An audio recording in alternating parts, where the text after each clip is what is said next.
Well, in order to actually hide the page title, right, first of all you need to actually edit the page with Elementor. Yes, it's an Elementor web tutorial. So what we're going to do right now, after it loads up, right, well, there's no option to actually delete this, but there is a way to actually click where it says settings. Then under clicking settings, it will redirect to a page called what?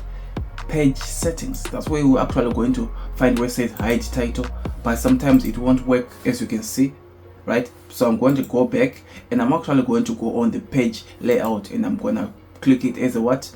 A Elementor full width. After doing that, you see the magic is going to happen. Okay, then we managed to actually what? Remove the title, and now I can actually click update and I can actually what? Go and view my page and see how it goes. Now I've got a what?